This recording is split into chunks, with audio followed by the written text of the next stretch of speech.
Entonces hoy tenemos esto, antecedentes y fundamentos de la educación técnica tecnológica a partir de la pequeña introducción que hemos hecho.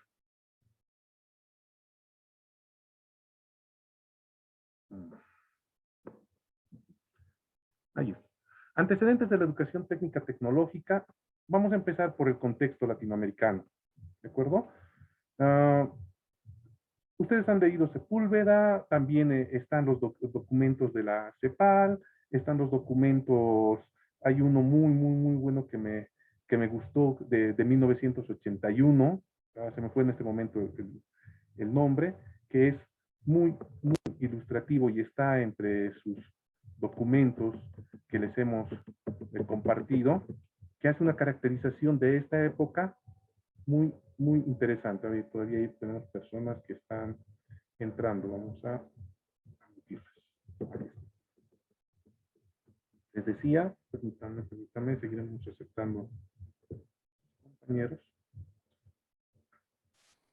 Y el otro, que si lo pueden, yo lo he leído, ¿no? Que es de Carlos Toranzo. ¿Quién no conoce a Carlos Toranzo? Un exmenedista, neoliberal, recalcitrante, pero que a inicios de la década de 1990 publicó un compilado, editó un compilado de información sobre la educación técnica en Bolivia, sus problemas y perspectivas, muy bueno e interesante. Desde el punto de vista político, ideológico, tal vez, y epistemológico, académico, podamos no estar de acuerdo con sus apreciaciones, pero hace una radiografía muy buena para esa época. El documento no existe muy ya en físico porque es antiguo, solamente está en la biblioteca del ILDIS, está en la biblioteca del Banco Central de Bolivia, de la Vicepresidencia, en la biblioteca del Ministerio de Educación, en la biblioteca central de la UNSA, sé que existe en el archivo de Chuquisaca, así es que si alguien lo puede escanear y compartir sería muy bueno, porque no existe en digital. Yo lo leí en la biblioteca del Ministerio de Educación, acá en la ciudad de La Paz. ¿Ya? Entonces, en el contexto latinoamericano, la mayoría de los autores divide esta etapa en 4 periodos. Aproximadamente de 1850, 60, 70, 1930, la primera etapa. Donde plantean en el contexto latinoamericano, vuelvo a reiterar, perdón, ahí hay algunos errores fotográficos, ¿no? En una etapa dicen de desarrollo industrial incipiente. Ahora, ¿qué importancia tiene esto? Ustedes saben que América Latina, después del proceso de emancipación o guerras de la independencia, pervive y sobrevive todavía como una economía de tipo feudal colonial.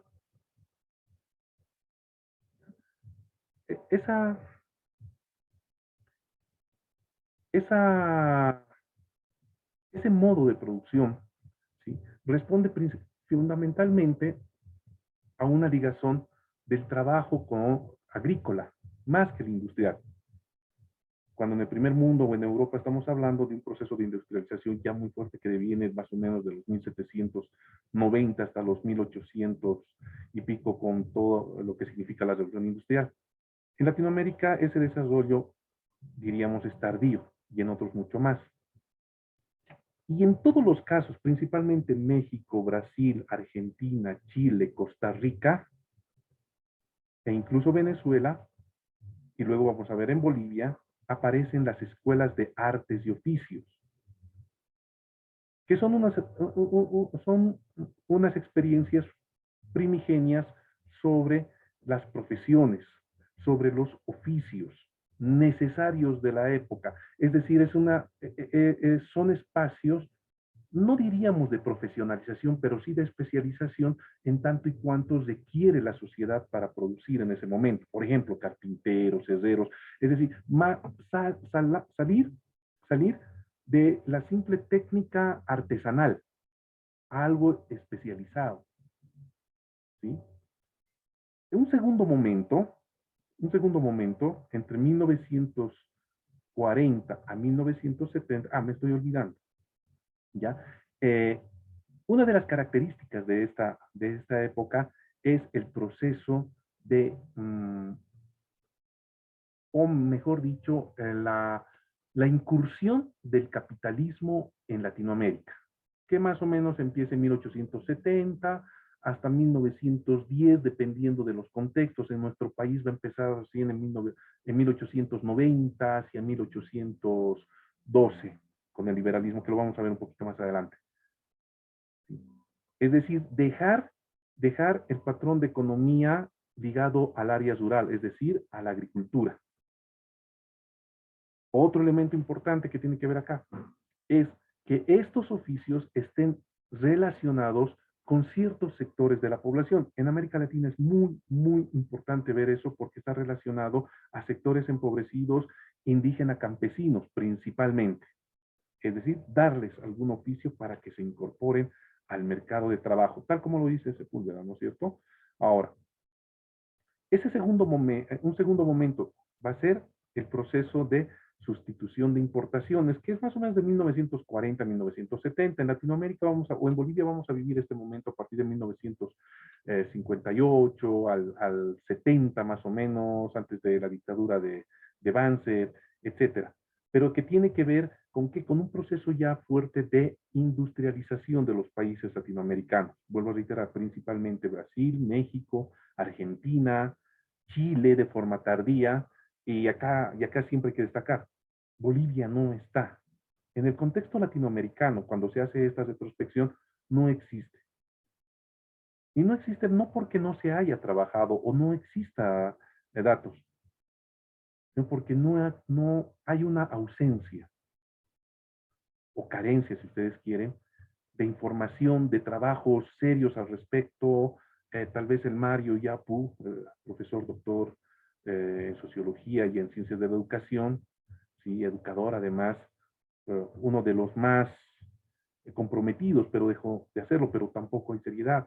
La información que existe es de siempre desde el punto de vista de la empresa. Y ahí vamos a ver por qué. ¿Ya? Entonces, bueno, en este momento son, como decía el compañero, donde aparecen o se crean los centros o institutos de formación profesional con una característica de forma tripartita.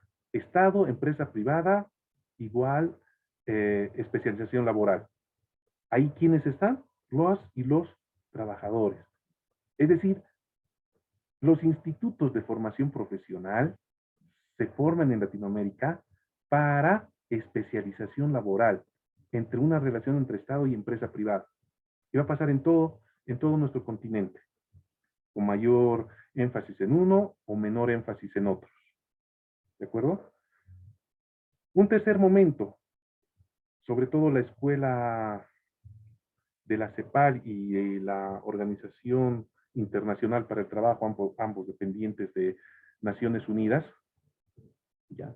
Establecen que un tercer periodo entre 1980 y 1990, que corresponde a las políticas de ajuste estructural o respuestas a la crisis económica había en ese momento de finales de la década de 1970.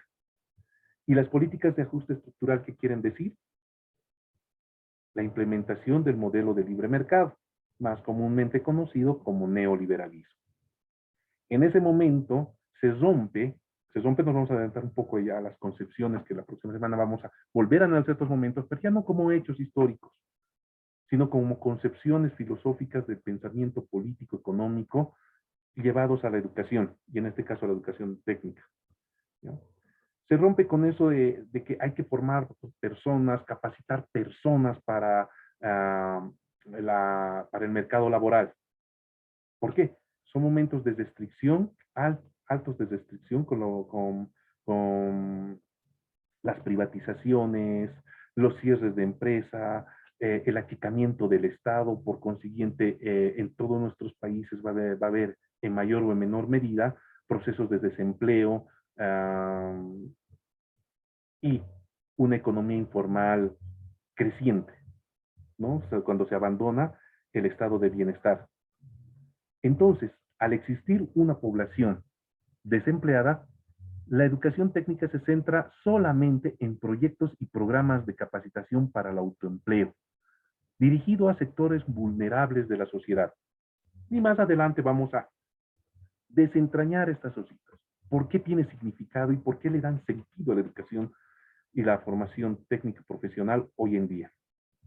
¿Ya?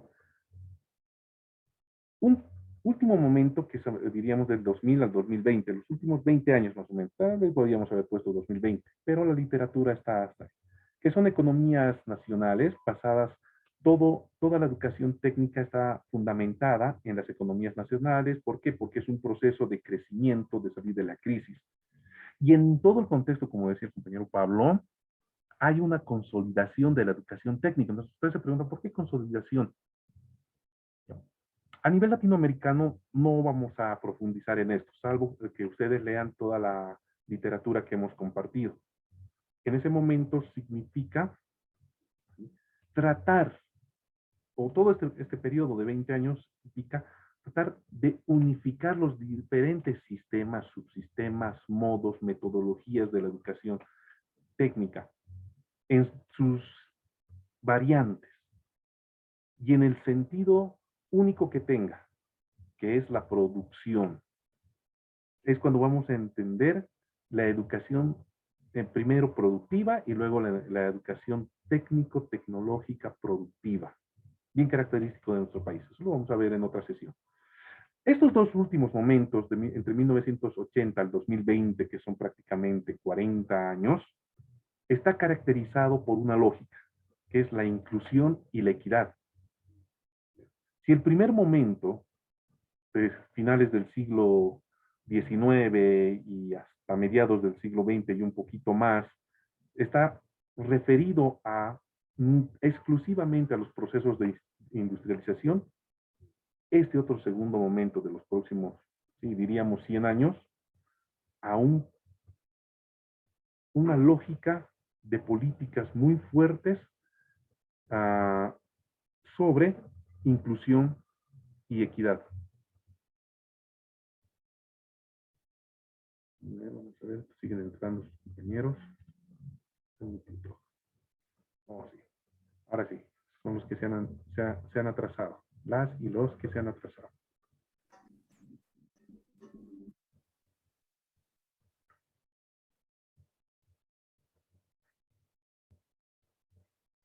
Bueno, bienvenidas y bienvenidos a los que se han atrasado. Deberíamos poner multa. La próxima vez van a hacer el resumen. Ya me han notado quiénes van a hacer el resumen de la clase. En fin, avancemos. Entonces, de esa forma está desarrollado el contexto latinoamericano. Pero ¿qué pasa en Bolivia? Aquí sí vamos a tratar de desmenuzar un poco más. ¿Ya?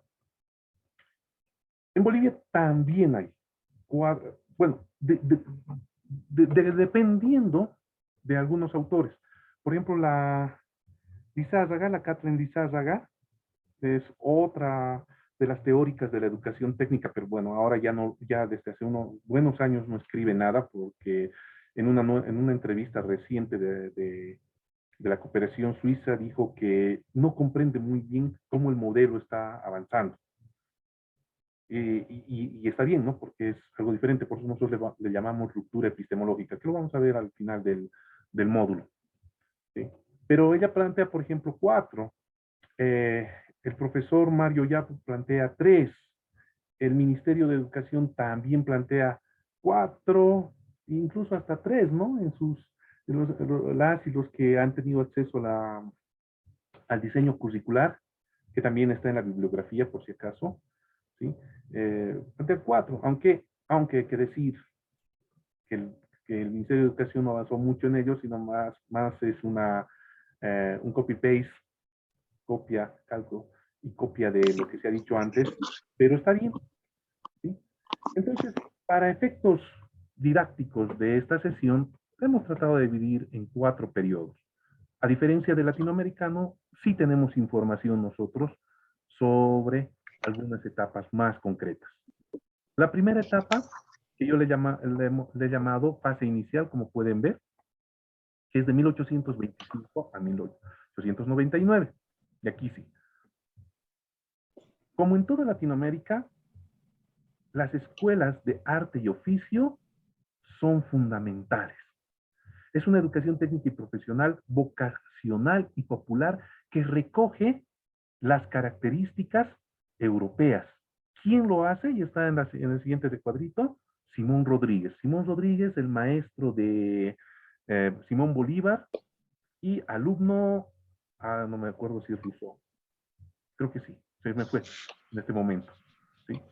Como vive una experiencia en Europa y está viviendo el proceso de industrialización y la antesala de la revolución industrial en Europa, en 1825, durante el gobierno principalmente después de Bolívar de Sucre, plantea abrir estas escuelas vocacionales de artes y oficios. Principalmente ¿dónde? En Sucre, Cochabamba, La Paz y posteriormente en Potosí. ¿Qué oficios? Carpintería, herrería, albañilería y otros. Ahora, todos estos estaban vinculados siempre al trabajo manual. El desarrollo del país y de la sociedad en su general y los factores económicos del momento, seguramente, y digo seguramente, para no especular, requiere especialización en estos oficios. Es decir, que la carpintería deje de ser un oficio artesanal, de gremio, sino pase a ser algo técnicamente aplicado. Cuando desarrollemos los conceptos de técnica, de ciencia, etcétera, tecnología, podemos entender mejor estos elementos. Pero ese es un primer momento, a 1899. Ahora, entre 1870, 50, con Isidoro Belsus, se va a, los que están con sus micrófonos abiertos, por favor, apagarlos. Gracias.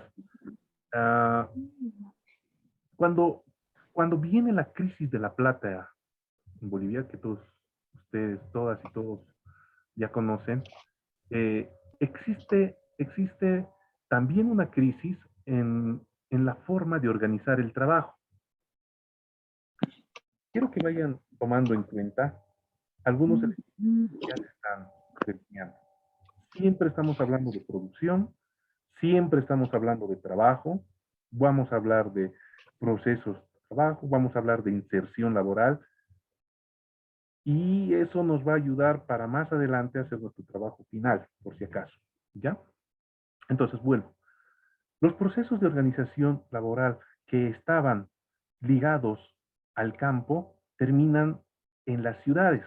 Y entre 1870 más o menos y 1890, principalmente en la ciudad de Cochabamba y La Paz, aparece nueva demanda de algunos oficios, los vamos a llamar así. Como por ejemplo, sastres, hacia finales del siglo XIX, electricistas, que ya no tienen que ver con la albañilería y la carpintería o la herrería que estaba concentrado en la ciudad de Chuquisaca o Potosí. Se dan cuenta por los factores económicos y de producción del momento. Se deja de lado la explotación de la plata. ¿Y qué tiene que ver esto? Me preguntarán. Y bien rapidito en paréntesis.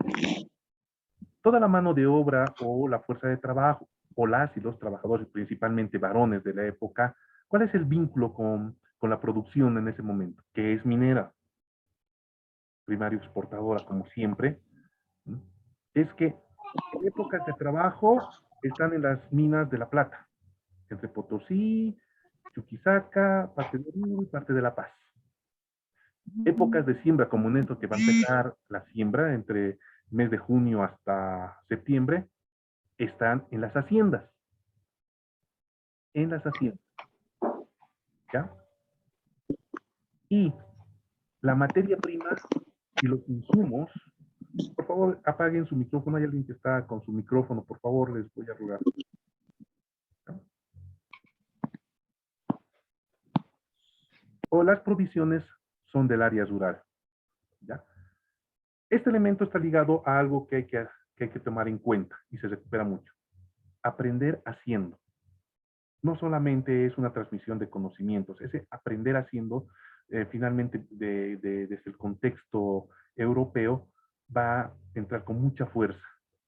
Entonces vuelvo, decía, cambia de situación porque entre La Paz y Oruro, que se convierten en los centros económicos del país y con fuerte ligazón del departamento de Cochabamba, ¿sí?, que en lugar de alimentar no solamente con fuerza de trabajo, alimenta con insumos, productos, a la naciente industrialización del país. ¿Ustedes saben cuál es una de las empresas más exitosas, si es que no es la única exitosa en el país de esta época? La cerveza. La Cervecería Nacional de Bolivia aparece en 1868, más o menos. Y de esas empresas, la única que sobrevive. Y la otra que desapareció, que es la fábrica, no es Famiplan, es la fábrica boliviana de vidrios, que estaba también en el barrio de Purapura. Y en las ciudades, tanto de Oruro como de La Paz, empieza a haber otros oficios, como sastres, los telegrafistas, los imprenteros empiezan a aparecer. ¿Por qué? Porque la economía del estaño no solamente mueve minería, sino transporte. Y el transporte es comercio. Y el comercio hace que se necesiten otros tipos de insumos que ya no llegan por la costa, porque además perdimos la guerra del Pacífico. Los alimentos. La coca ya no es suficiente como era en la época de la poscolonia. Entonces aparece algo nuevo, la cerveza, por eso a esas referencias. Al igual que la coca, la cerveza en Bolivia es uno de los elementos que sirven para el trabajo. Pues la Cervecería Nacional Boliviana, pese a que no son capitales extranjeros, ahora es la única empresa que vive más de casi 200 años y la más exitosa. Entonces ello requiere de nuevos oficios, o mejor dicho, de especializaciones. Es en ese sentido que aparece el gobierno, o mejor dicho, la incursión del capitalismo. Pero el capitalismo, ¿qué quiere decir? Desvinculación de la tierra hacia las ciudades. Por eso las ciudades se van potenciando con nuevos oficios. Ese es el segundo momento, o el segundo hito histórico, por así llamarlo, que para efectos de nuestro estudio tiene tres momentos principales. ¿Ya? La educación técnica y profesional, más o menos entre 1900 a 1930, donde aparece la formación nocturna, la educación técnica masculina, para superar los talleres, que les decía, con los nuevos oficios requeridos en las ciudades. Gente que no solamente o que comercialice naranjas, papas, qué sé yo, sino que puede industrializar.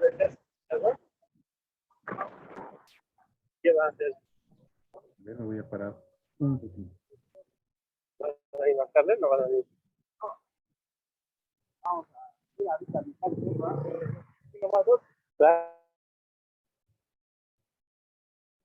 Ya, vamos a castigar al Arturo porque está con su micrófono encendido. Arturo, si puedes apagar tu micrófono, por favor. Gracias.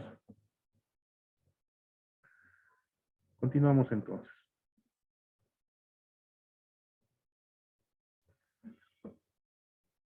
Un segundo momento de esta etapa, de casi 50 años, es la emergencia de la escuela de Yuguarizata, que es contradictoria al proceso de industrialización. ¿En qué sentido? Porque incorpora un modelo comunitario de educación fundamentada en la educación técnica vocacional.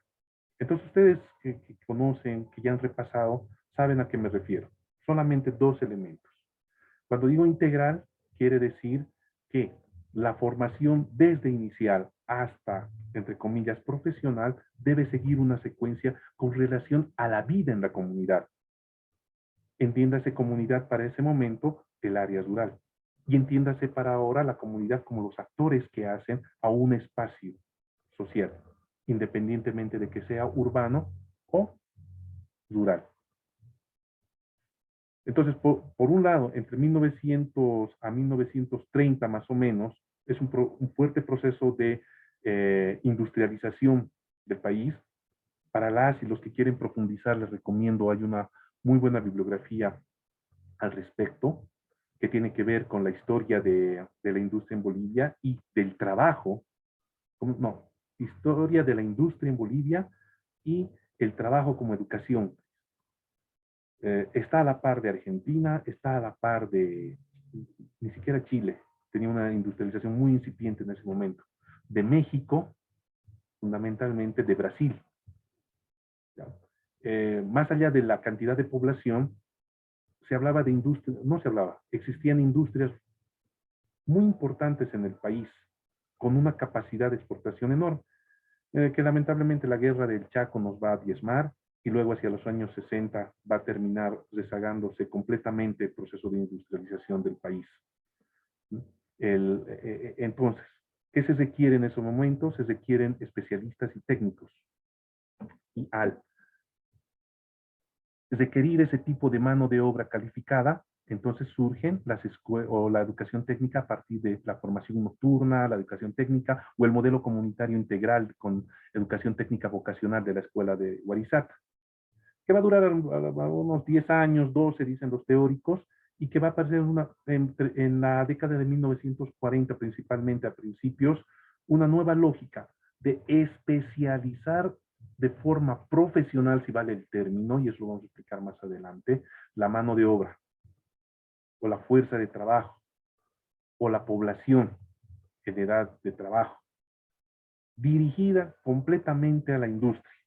Entonces el gobierno de ese momento, que es Toro, si mal no recuerdo, ya envía a un personero de educación a Chile para que copie el modelo de escuela de artes y oficios industriales, exclusivamente para nutrir la industria. Ahí es cuando nace la Escuela Industrial de la Nación Pedro Domingo Murillo en 1942 y se funda un elemento principal, un concepto, y es educación técnica superior. Evidentemente en ese momento todavía no existe lo que hoy tenemos, pero sí es un espacio que va a formar bachilleres ya con una vocación técnica, con un oficio técnico independiente de las universidades.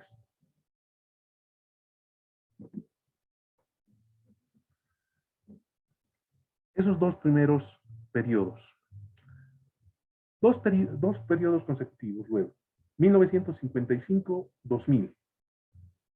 Acá ya es un poco más de legislación, podríamos decir, y que tiene que ver con un proceso de, de ver la educación técnica como algo que sea incorporado ya a las políticas educativas por medio de leyes, códigos, etc. Entonces, después de la Revolución de 1952, cuando existe mucha fuerza de trabajo liberalizada del campo después de la reforma agraria, la nacionalización de las minas, etcétera, en el Código de la Educación Boliviana de 1950, uno de sus principios es educar a las masas trabajadoras para la enseñanza técnico-profesional. Ojo, educar a las masas trabajadoras para la enseñanza. Es decir, te preparan para que tú mismo puedas ser técnico y puedas ser profesional, formando obreros calificados y técnicos medios que el país requiere para su desarrollo económico. 1973, la Ley de la Educación Boliviana, donde se crean dos instancias muy importantes. El Instituto Boliviano de Aprendizaje, que estaba a cargo en ese momento del Ministerio de Desarrollo, y el Servicio Nacional de Educación Técnica, una especie de entidad desconcentrada en 1977, cuyo objetivo es el de capacitar, ojo, capacitar a jóvenes y adultos en el trabajo y brindar mano de obra calificada a la industria. Hasta ahí, más o menos unos 20, 25 años, 20, menos de 20, 10, ¿no? Años en el que el Estado o la formación o la educación técnica está referida siempre nuevamente al desarrollo y la industrialización del país. la formación de fuerza laboral técnica u obrera calificada. Finaliza esta etapa con las reformas estructurales que hemos visto en la capítulo anterior, con la ley 1565 de reforma educativa, que va a crear el Sistema Nacional de Educación Técnica Tecnológica, CINETEC, que va a sustituir al CENET. Entonces, algunos de ustedes ya conocen cómo es esto, ¿sí? Ha costado hacer desaparecer a la CENET, cuesta todavía hacerlo en algunos casos desde el punto de vista ya más administrativo y de gestión pública, pero ahí está su recorrido. La 1565, ¿cuál es su prioridad? Su prioridad es la de continuar con la formación de mano de obra calificada. El Sistema Nacional de Educación Técnica que hace desaparecer el CENET, que son dos momentos, ¿en qué sentido? El CENET, ¿qué era?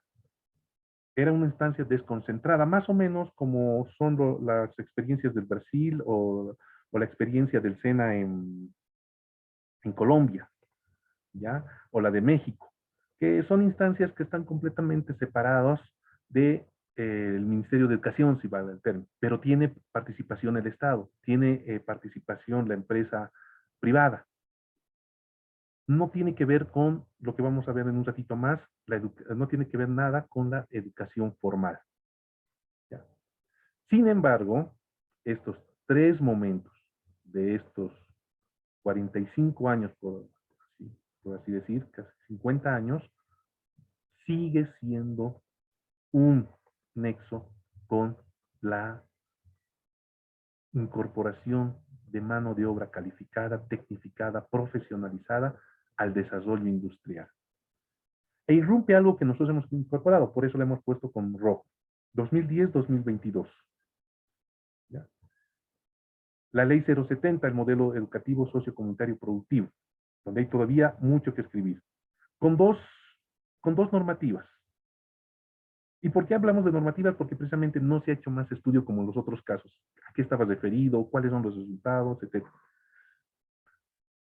La 562, que fue anulada con la 350 en 2014. En el primer caso, es una herencia de la 1565, con la estructura de la fuerza, mejor dicho, de la formación técnica profesional y la educación técnica. Formación técnica profesional y educación técnica. En la siguiente sesión del próximo sábado vamos a desmenuzar esto ya como parte de las concepciones políticas e ideológicas de la educación técnica. Pero sin embargo, ¿qué quiere decir ello? Enfocado nuevamente en la tecnificación de mano de obra calificada, es decir, las modalidades de formación, manteniendo aún lo que vamos a ver en el siguiente acápite, la separación entre lo que es lo formal y lo que es no formal. Mientras que la resolución ministerial 350 y todas sus modificaciones, la pongo 350 la hemos puesto porque es la que simbólicamente se conoce. ¿Sí? Va en la línea de la última etapa que en Latinoamérica, ya sea la OIT, la UNESCO o, ¿cómo se llama? La CEPAL, muestran como el momento de articulación general de toda la educación técnica en Latinoamérica, va a ir en ese camino a 350. Es decir, crear un solo sistema. De acuerdo a la ley 070 no podemos hablar de sistema subsistema.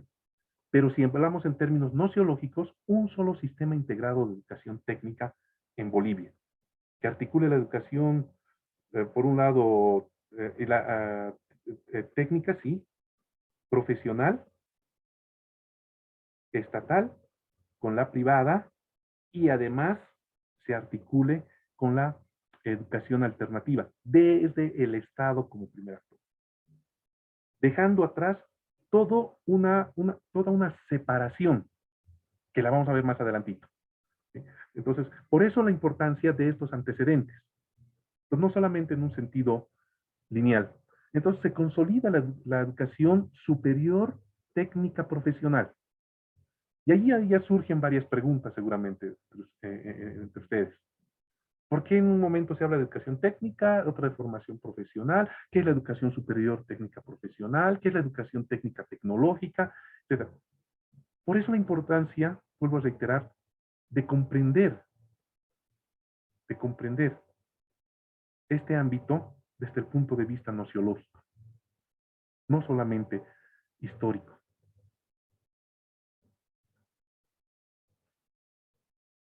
Hacemos un paréntesis. Y me ha gustado hacer esta parte, aunque está muy estrechita, pero me ha gustado hacerla para no perder el hilo. ¿Ya? En todo ese recorrido histórico de la educación técnica del país, ¿cómo se ha organizado? Y aquí vamos a empezar a desenmarañar algunas cosas. Los colores y la forma como está no responde a algo, por si acaso. Todo esto lo van a tener ustedes y va a estar ustedes. Uy, ¿Ya? ¿cómo van a estar aquí? Cuando hablamos de organización de la educación técnica en el tiempo, ¿Sí? hay que ver acá ya cómo esos, sobre todo los 3 últimos periodos, por favor, alguien está con su micrófono. Padreme, por favor. ¿Sí? ¿Te vas a quedar aquí todavía? ¿Por qué? Ya lo vamos a sacar al que está Ay, con su micrófono. no, ahorita va a llegar. Ahorita va a llegar. Va a venir tu papá de aquí. Tu guarda en la casa, su estuchera. Arturo, por favor, ¿puedes silenciar tu micrófono? Eso es. Conmigo, Arturo. Vamos. Bueno, decía. En todas estas etapas, ¿cómo está organizada la educación? Sobre todo los últimos 60, 70 años. ¿Ya? La educación técnica ha sido implementada primero por ministerios con alguna relación con obreros. Ojo, la educación técnica implementada por ministerios con alguna relación con obreros. Esto es el caso particular de Bolivia. Luego vamos a volver al contexto latinoamericano, cómo se entiende esto. Pero es así. Hasta el año 2000 más o menos, 2005, incluso hasta el 2010, hasta la ley 070, ¿quiénes se encargan de la educación técnica? El Ministerio de Trabajo, el Ministerio de Salud, el Ministerio de Asuntos Campesinos, el Ministerio de Industria y Comercio, y hay algunos más que no los he citado. Ello en un ámbito que se llama educación no formal. ¿Esa formación en qué consiste? En estudios de horas de trabajo, cursos, cursillos, capacitación laboral. Ahí está en rojo y no está resaltada ni nada. Dos momentos bien importantes de este periodo, si vale el término. La creación del Servicio de Formación de Mano de Obra, FOMO, y el Instituto de Formación y Capacitación Laboral, Infocal. ¿Quién no conoce Infocal en este momento? Ambas instancias completamente estatales. Entonces ustedes dirán, no, pues Infocal es privado. Ah, no, señores, señoras, jamás. Cuando se crea FOMO, más o menos en 1977, ya en esa etapa en que se crea el Instituto Boliviano de Aprendizaje, como estaba referido a la formación y capacitación, especialización de la mano de obra calificada, tiene muy fuerte impacto, sobre todo en la industria manufacturera y en la industria agropecuaria del país. Al llegar al incursionar las reformas estructurales del país de primera generación, es decir, las privatizaciones y el cierre de empresas estatales, lo que hace el gobierno de Víctor Paz Estenssoro al final, juntamente con el gobierno de Jaime Paz Zamora, que lo consolida, hacer desaparecer FOMO y lo convierte como debería ser, como lo que piensan y quieren los empresarios en el país. Que sea igual que en Chile o igual que en Colombia, tripartito. Que los sindicatos aporten, que el Estado aporte y que los empresarios privados aporten. Entonces se crea el Instituto de Formación y Capacitación Laboral, que depende del Ministerio de Planificación. Estamos hablando de 1988-89 más o menos, hace 90.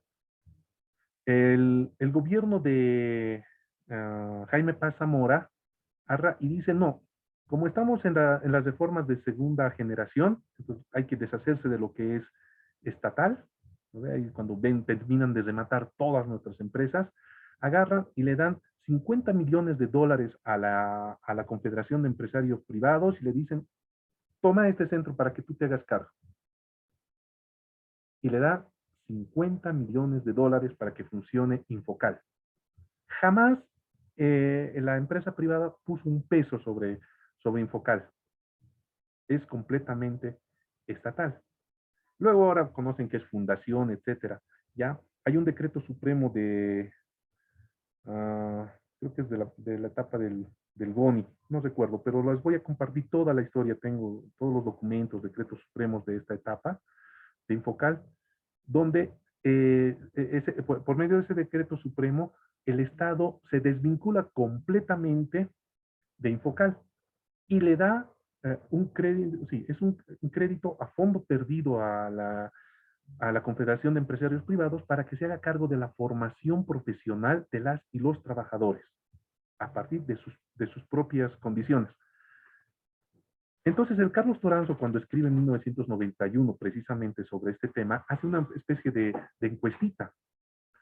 Y a los empresarios privados les pregunta si conocen Infocal y si sus trabajadores alguna vez han recibido formación técnica en esta institución. Y el 80% dice, no, ni conocíamos. Hoy en día, el 20% de las empresas hace formación en Infocal, pero toda la plata que genera Infocal se va a los empresarios privados. Cosas y contradicciones temporales. Por eso está con otro color. Porque estos dos espacios, en su momento, son parte de la educación no formal. Es decir, que está fuera del Ministerio de Educación, fuera de lo que es la currícula oficial. Y obviamente ustedes me entienden, que tienen mayores conocimientos sobre sus estudios en educación superior, desde el punto de vista de la pedagogía y las ciencias de la educación. ¿Sí? Por el otro lado, lo que llamaríamos la educación formal, no lo que llamaríamos, lo que se llama, está el Ministerio de Educación y las universidades, que imparten o fomentan o ofertan la formación de nivel vocacional, técnico medio y técnico superior en la educación, juntamente con la educación alternativa. A nivel técnico medio, vuelvo a reiterar, y técnico superior. Y también las universidades con la oferta a nivel licenciatura. En este momento, la educación técnica en Bolivia se diversifica de acuerdo al área.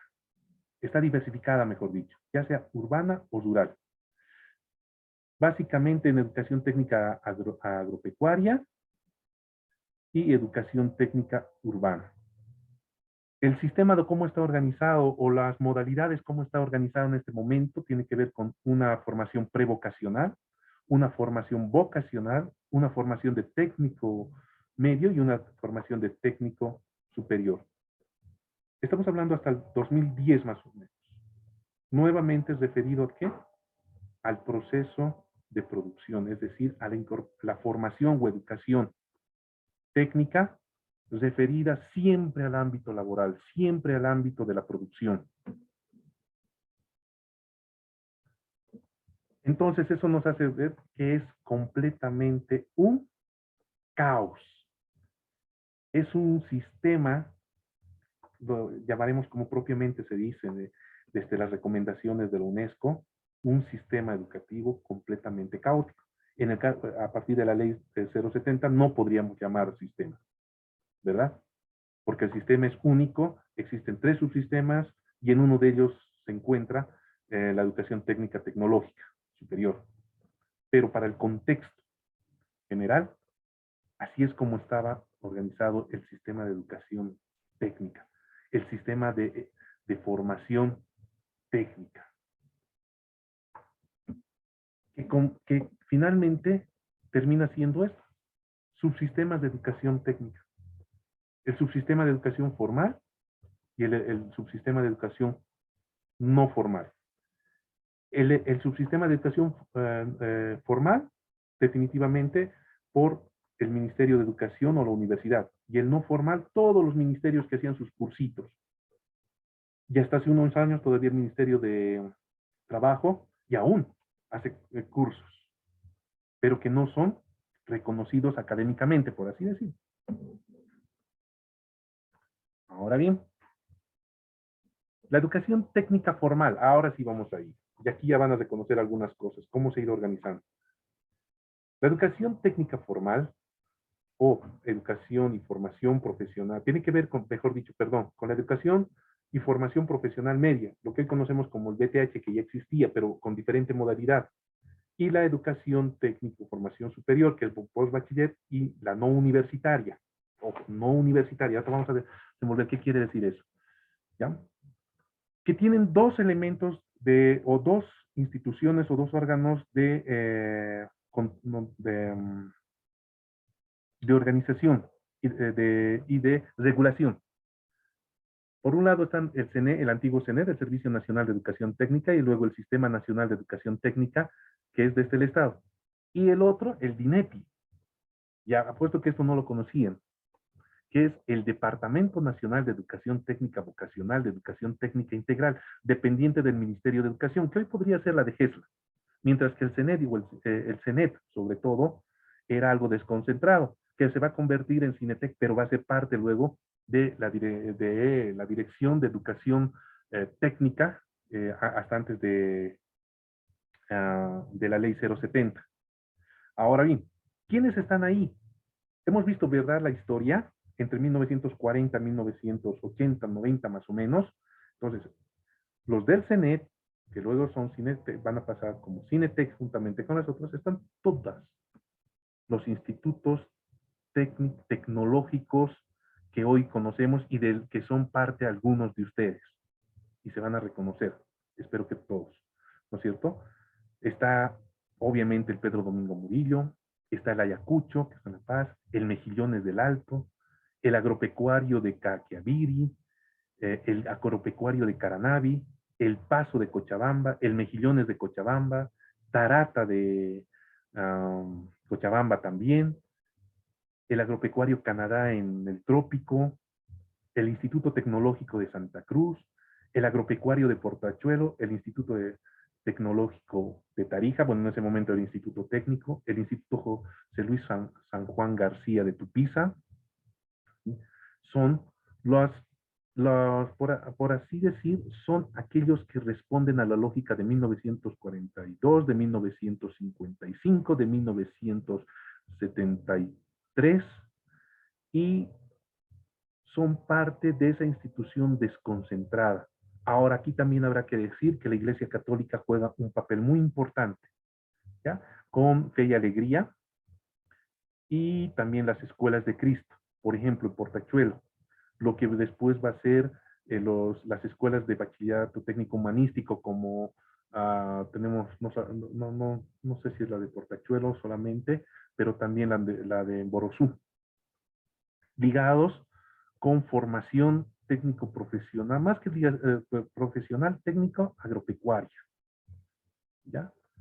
Por el otro lado, están los institutos comerciales o de servicios, los INCOS, que hay en todo el país, en todas las capitales y de departamento y en otras poblaciones de mayor concentración de población, ¿sí? Las escuelas de administración de empresas, perdón, me olvidé ahí poner la mayúscula, mis disculpas, es decir, las ESAES, que existe en gran parte de las ciudades capitales también del país.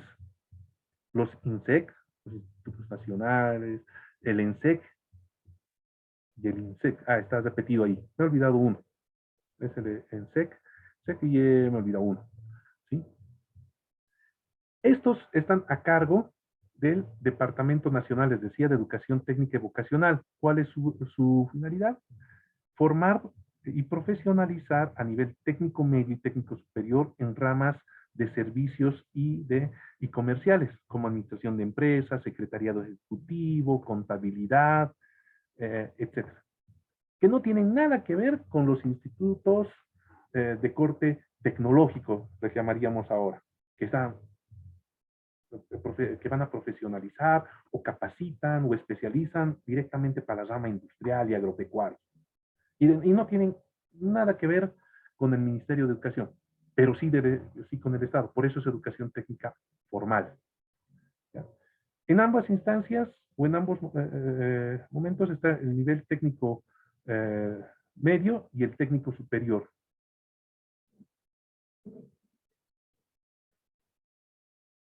A esto hay que sumarle la participación de la educación técnica privada, que finalmente solo se ha dado en la parte comercial y de servicios. Pero que, por ejemplo, muchos ni dependían del Ministerio de Educación. Hay muy poca bibliografía al respecto. Algunos institutos solamente funcionaban con la autorización, en algunos casos, de las prefecturas. En otros casos funcionaban con autorización de los gobiernos municipales o las alcaldías en ese momento, ¿sí? Y algunos que tenían de larga data, como de la época del CENED, sus resoluciones ministeriales o resoluciones supremas, otros con decretos supremos funcionaban. Por ello es que se denomina a este gran periodo como caótico. Entonces se dan cuenta como que hoy ustedes que están en el subsistema de educación superior de formación profesional y pertenecen al área de la educación técnica tecnológica, como que ahora vemos un poquito más ordenado. Por lo menos yo lo siento así. O sea, o somos técnicos o somos tecnológicos y dependemos todos del Ministerio de Educación y a través de las subdirecciones de educación superior tenemos la relación con el Estado central, etcétera. Y además, no solamente dependemos, coordinamos con los gobiernos departamentales autónomos. Profundizar en esto me gustaría que lean a la Catherine Lizárraga, sobre todo su librito es muy bueno, y los que puedan de verdad el libro de Toranzo. Revísenlo, por favor, revísenlo, y a manera de ejercicio y de alentarnos a la práctica que vamos a tener, contextualícenlo al lugar donde se ocupa. Ahora, muchos de ustedes también ni siquiera pertenecen a ninguno de estos institutos, son nuevos. Eso que nos permite ver cómo se ha transitado ahora. Estos son la historia de la educación técnica hecha realidad, materializada. Desde las concepciones que hemos visto, ¿no? Históricas.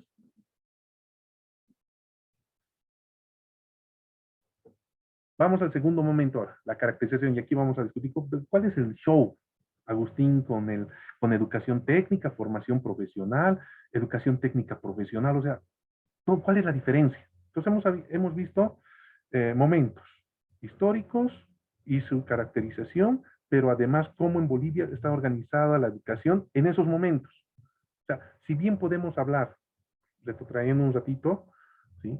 Haciendo un repaso, a nivel latinoamericano 4, que va a coincidir más o menos con los procesos de uh, uh, de emergencia de la educación técnica en Bolivia, y que en todo ese proceso empieza a haber todo un caos. Me olvidé ahí mencionar que la época de entre 1940 y 1952, de quién dependían los institutos grandes que se han formado, que eran por los tres, a partir del Pedro Domingo Murillo, ¿sí? En un caso dependió el instituto, o bueno, mejor dicho, el Pedro Domingo Murillo dependió del Ministerio de Planificación, tenía sus instalaciones donde actualmente es el Ministerio de Educación, o sea, en la Avenida Arce. Luego va a tener su propia infraestructura hacia finales de esa década en Achachicala, donde actualmente está, ¿sí? Por un llamaríamos, lo vamos a llamar, por un principio estratégico, dado que entre Achachicala, Vinotinto, Chayapampa y Purapura, está todo el complejo industrial del país, no solamente del departamento de La Paz, ¿sí? Como en algún momento el IAI de Oruro está ubicado en un sector estratégico del centro industrial de Oruro. Por consiguiente, los obreros iban a capacitarse ahí, los estudiantes o egresados salían directamente a la industria, etc. Sí, eso me olvidaba como referencia, como dato histórico. Hasta aquí, queridos colegas, maestrantes, ¿tienen alguna pregunta? ¿Algún comentario? ¿Está bien? ¿Seguimos? ¿Continuamos? A ver.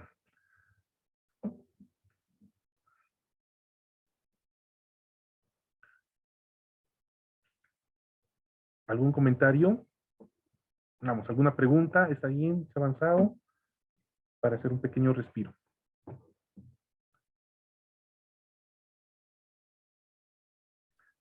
Pablo, como siempre, adelante. Te escuchamos.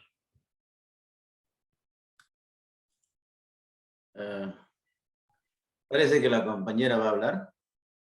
Ya, Erlinda. Entonces, vamos, Erlinda. Primero. Sí, Pablo. Bueno, si me da paso a mí. Un break, listen, para tomar, estirar los piecitos. ¿Lo ve? Claro que sí. Minutingos. A ver, mientras van por su cafecito, van por su agüita. Bueno, yo por mi cafecito porque está haciendo un aterrador frío en La Paz. Coméntenme algo. A ver. Aló, dicen. Adelante, José Antonio. Buenas tardes. Habla José Antonio. Dale, José Antonio, te escucho. Correcto.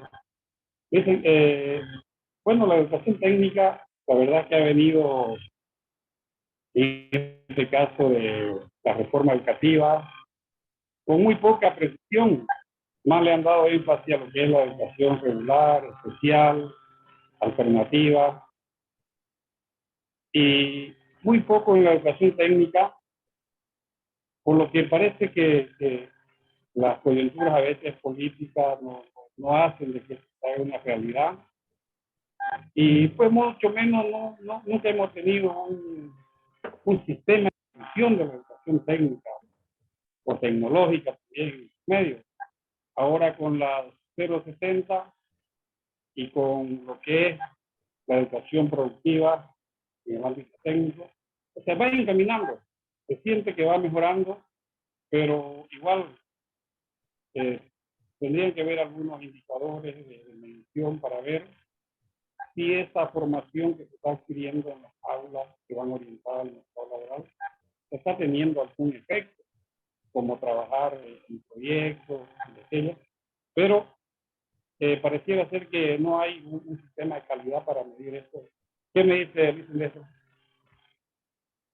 Ya.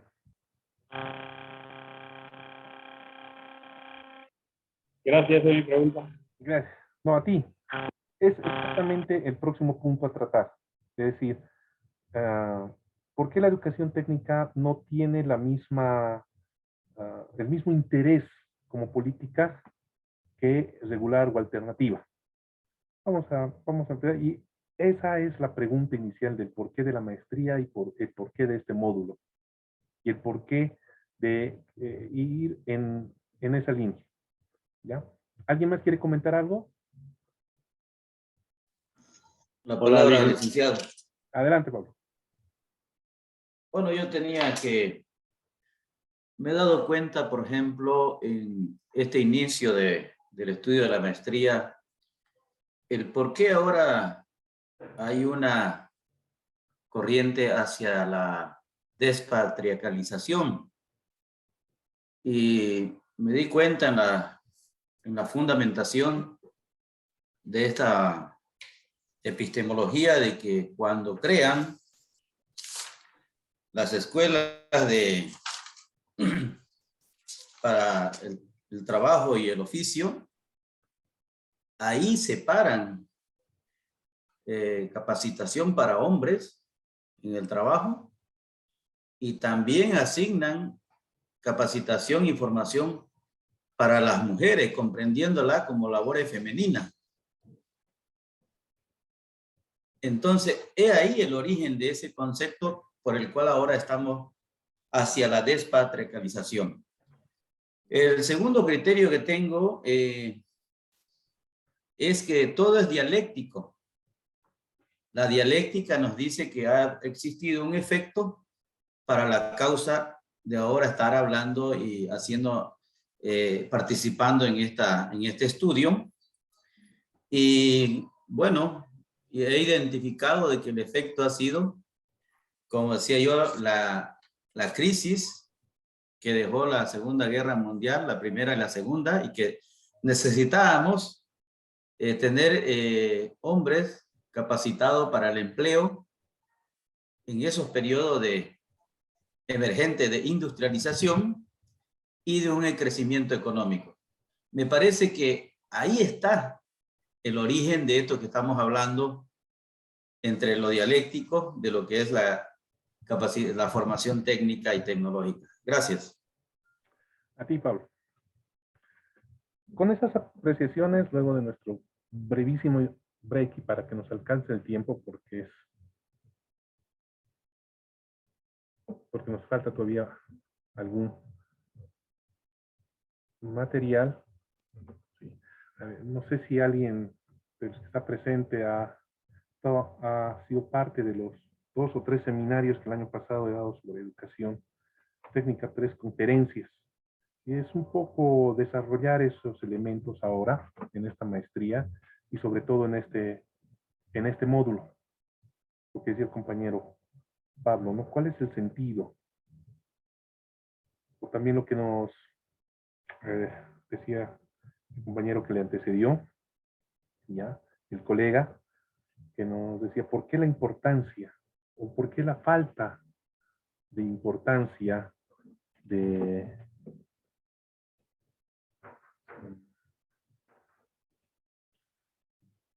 por qué por qué la poca importancia a la educación técnica por encima de regular y de alternativa. ¿Ya? Vayamos para ello un poco a comprender qué es la educación técnica tecnológica, es decir, su caracterización, como un segundo momento.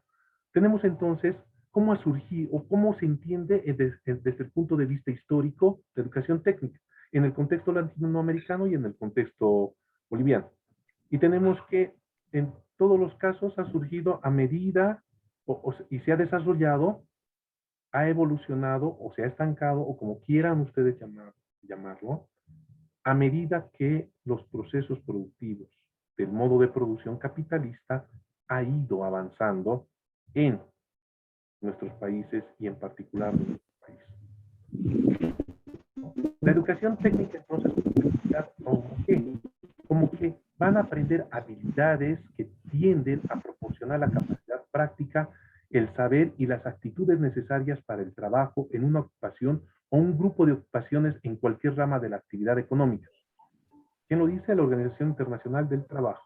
Eso es educación técnica. Y si revisan la 1565, si revisamos el código Banzer, no se desprende de esa conceptualización. Cuando decimos caracterización, podríamos ponerle conceptualización. Caracterización más propiamente en el sentido amplio. Eso es educación técnica. ¿Pero qué es la formación profesional? La formación profesional es la especialización de trabajadores bajo una modalidad de educación no formal. Ya hemos visto qué era lo formal y lo no formal, ¿correcto? Entre Estado, empresa y trabajadores, lo que les decía. Es el origen de los institutos técnicos y formación de adultos destinada a la producción y a responder a la demanda del desarrollo por medio de la calificación de mano de obra para mejorar la productividad. O una gran interrogante, ¿acaso no es lo mismo? En el tiempo y en la aplicación de políticas respecto a la educación técnica, todavía no hablamos ni siquiera de educación superior, es lo mismo. Tanto lo formal como lo no formal se ha dedicado en los últimos 100 años a formar, especializar, capacitar personas destinadas al mundo laboral, principalmente industrial, hasta 1980, 90, antes del neoliberalismo y el proceso de desindustrialización de nuestro país, etcétera, hasta el año 2000 más o menos, ¿no? 15 años. Y emerge una nueva, que ya ustedes han revisado en la bibliografía, como es la educación técnica profesional, la EDTP, que han debido ver, que es combinar el aprendizaje teórico y práctico relevante para una ocupación o campo ocupacional específico, distinguiéndose entre dos elementos, el inicial y la continua.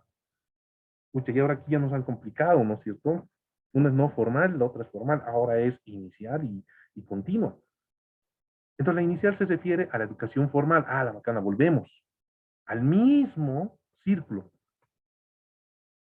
Entonces, estos aprendizajes teóricos prácticos para el desempeño ocupacional en el momento actual tiene que ver con un momento, como los espacios, o mejor dicho, tiene que ver con los espacios de educación secundaria y superior donde se forma, se profesionaliza para el campo ocupacional. A ese es el inicial. Y el continuo.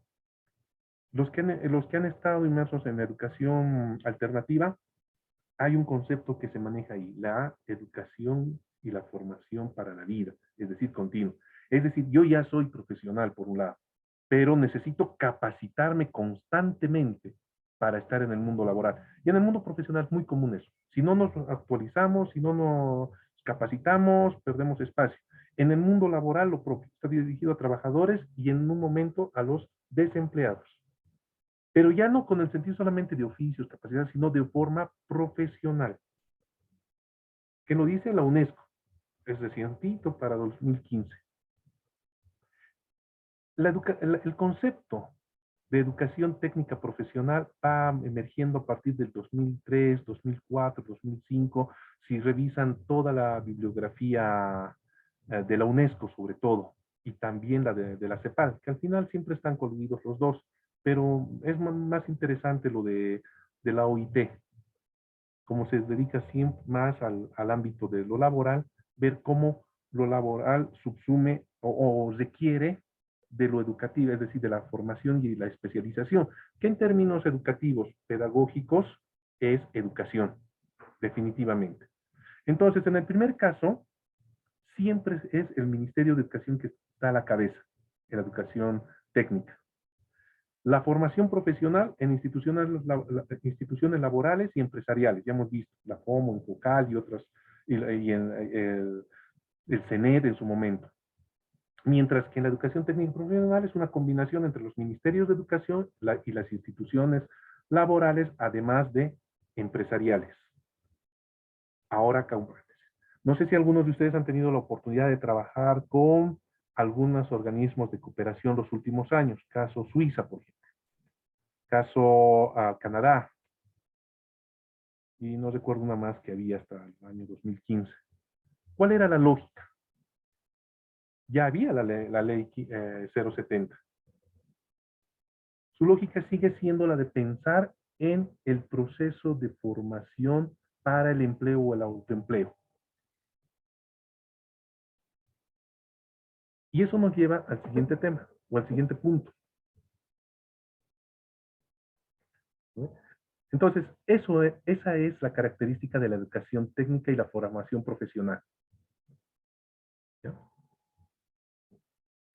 Ahora, sus fundamentos. Y acá y esto es muy importante, bueno, yo lo había convertido en otro momento, es una especie de fórmula. Había intentado hacer una matematización de esto, pero no me ha salido muy bien. Sin embargo, lo trato de esquematizar en dos fundamentos. ¿No? ET no es extraterrestre, ya es educación técnica. FP es formación profesional, como fundamento 1, es decir, como articulación entre la producción y el trabajo. El fundamento 2 es que la educación técnica es la educación formal de la escuela y la formación profesional es el mundo de la educación.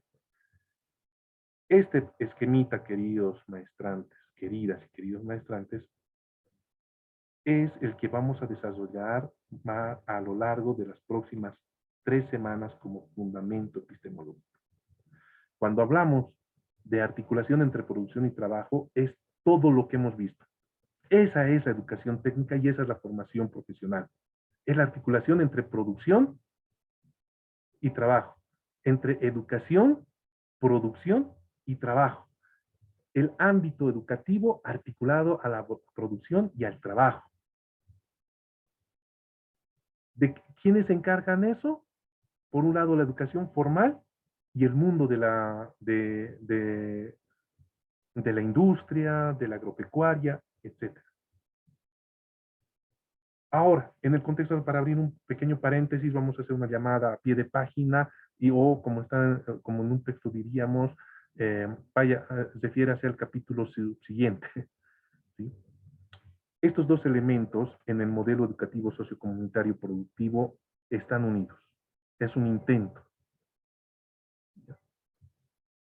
Quien habla está teorizando sobre este tema y por eso le llamamos ruptura epistemológica. ¿Ruptura epistemológica en qué sentido? En un momento voy a ceder la palabra. Alguien ha levantado la mano. ¿Ruptura epistemológica en qué sentido? En Perú, en Argentina, en Brasil, en Chile, experiencias que conozco, ¿ya? Y que además las he estudiado, este concepto está acá, estos dos fundamentos siguen presentes y se relacionan con educación, trabajo, producción, ciencia y tecnología. A eso se le llama educación técnica o formación profesional y es una respuesta al mercado como servicio y rentabilidad. No es otra. ¿Ya? En el fundamento 1, ¿qué es? ¿Cuáles son sus características? La educación técnica es un asunto estatal. Se requieren de fondos fiscales, es decir, el gobierno financia.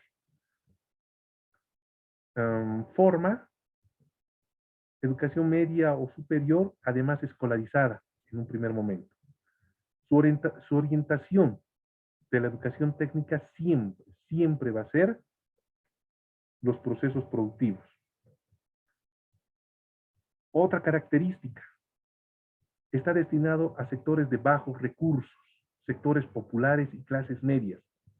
Y acá una segunda llamada de atención. ¿Sí? Características, sectores populares, clases medias. No responde a las diversidades culturales y está centrada en las ciudades. Ese es el fundamento número 1 de la educación técnica. Pero al mismo tiempo, la formación profesional que requiere de financiamiento externo, o ha requerido por lo menos. Está orientada a la empresa privada. ¿Cuál será la diferencia? En un caso está orientada a los procesos productivos, pero la otra directamente orientada a la empresa privada. Busca mejorar condiciones de empleabilidad. Siempre está buscando capacitación y especialización de adultos fuera del sistema educativo formal. ¿Ya? Por ejemplo, en un primer momento, ¿cómo han aparecido? Con nivelaciones, alfabetización, especialización en oficios y arte. Sobre todo esto en la década de 1990 y bien entradito hasta el 2005. En todos los casos, o mejor dicho, en ambos casos, tanto la educación técnica como la formación profesional, vuelvo a reiterar, están ligadas al mercado laboral. Mejorar las condiciones de rentabilidad de la empresa privada, mejorar las condiciones de producción de las empresas o de los sectores productivos. ¿A través de qué?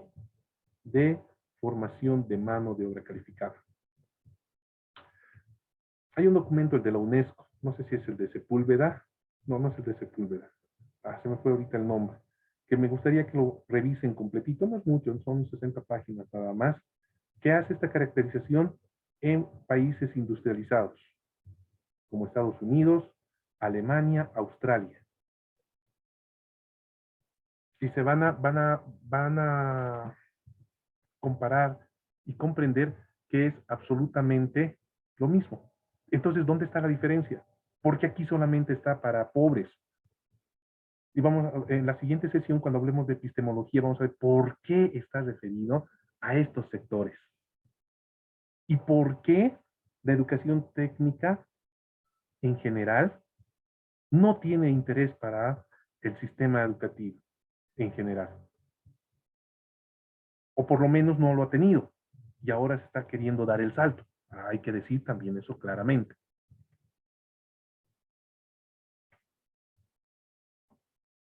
Entonces nos encontramos con el último momento, que es la educación productiva.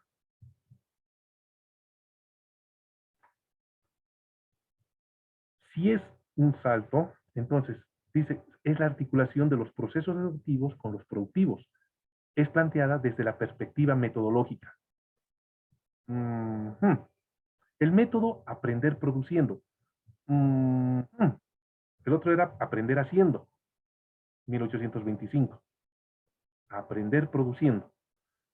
Asumir significa que los procesos de formación se realizan paralelamente con el proceso productivo, con insumos, procesos y productos reales. ¿Y cuál es la diferencia entonces, Agustín? Si es una ruptura epistemológica, se sigue educando para la producción. ¿Ya? Ahí hay una citita que, bueno, no viene al caso. Simplemente que la educación productiva está en el sentido de cómo transformamos nuestra vida.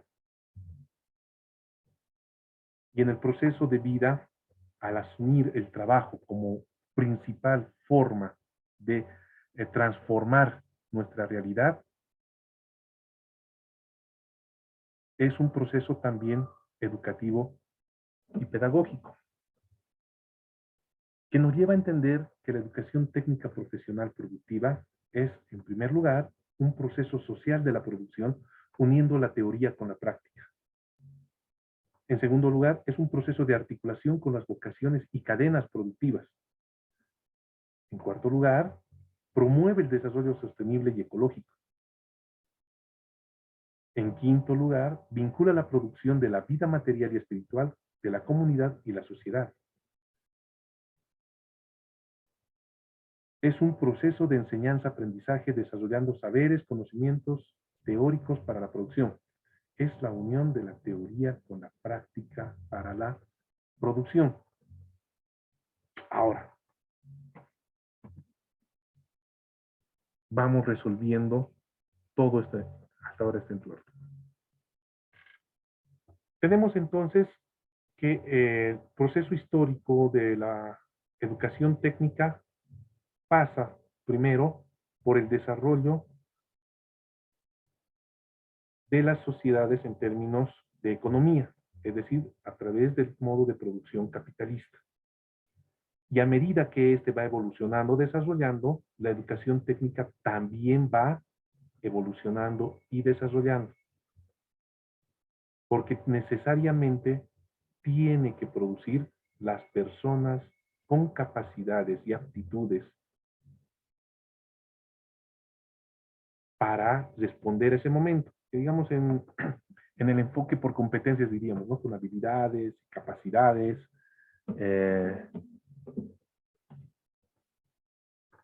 que respondan a esos momentos. ¿Ya?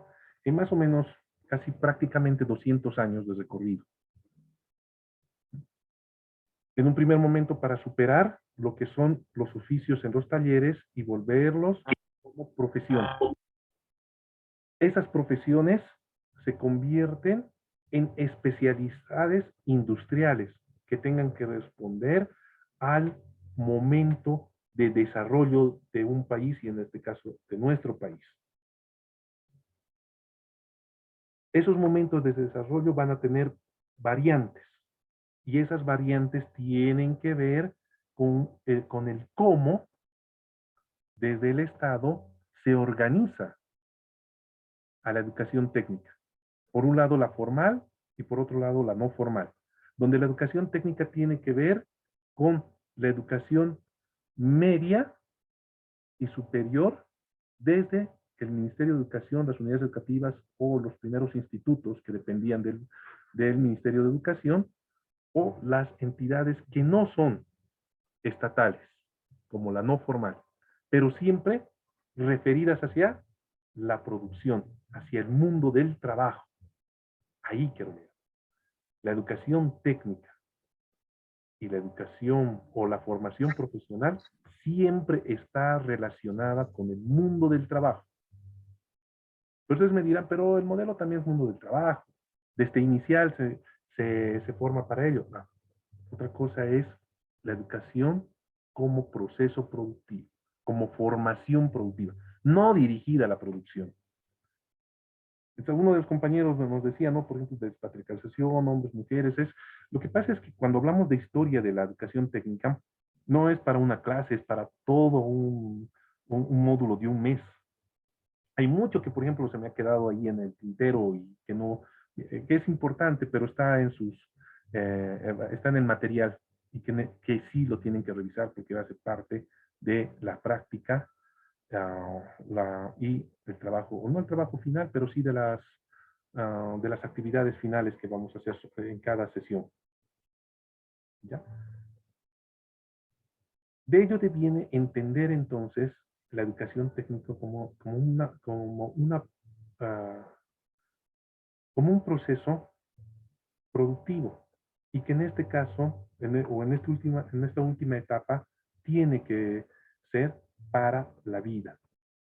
Más adelante, en la subsiguiente sesión, vamos a desenmarañar esto, pero ya no como un mandato constitucional, como una política pública o como un elemento de adoctrinamiento, no llamar adoctrinamiento, sino de comprensión política ideológica del momento en que el país está pasando, sino que ese momento, esa caracterización que responde a una concepción política ideológica del vivir bien, sigue respondiendo a la lógica inicial, en el sentido positivo, de cómo transformamos nuestra vida a través de la educación, con una particularidad que ya no necesariamente está referida a formar hombres y mujeres para el mercado de trabajo, sino que en sentido dialéctico el mercado de trabajo se forma con los hombres y las mujeres que ellos acuden en condiciones educativas o pedagógicas. Pero ese es tema siguiente. Entonces, finalmente decimos, no, se ha desconfigurado mi presentación. La educación técnica productiva busca una educación que responda y parta de la realidad. Es cognitiva, de capacidades y destrezas, articulando las áreas de formación con los sectores y procesos productivos desde lo local a lo nacional. Lo productivo debe entenderse, compañeros, compañeras, maestrantes, desde un enfoque pedagógico. Es aprender haciendo, hacer cosas y desde el hacer empezar a educarse. Lo productivo no debe entenderse como sinónimo de comercialización o del mundo comercial, sino como un proceso educativo.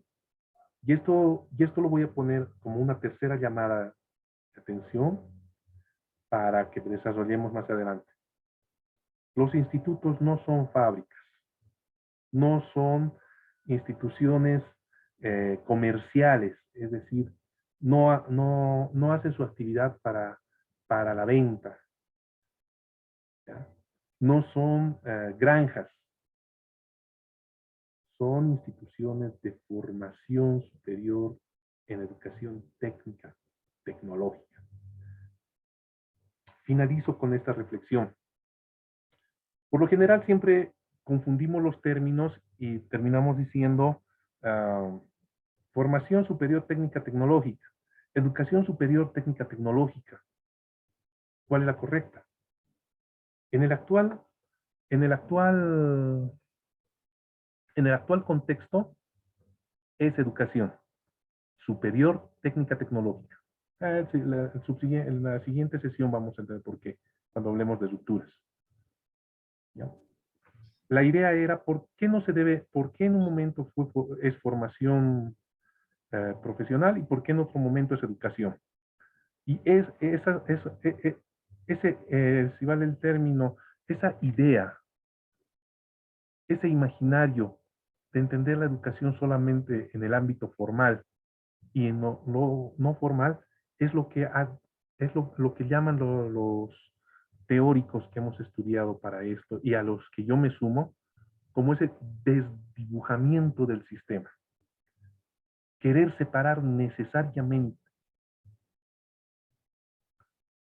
la capacitación para el trabajo de la educación para el trabajo.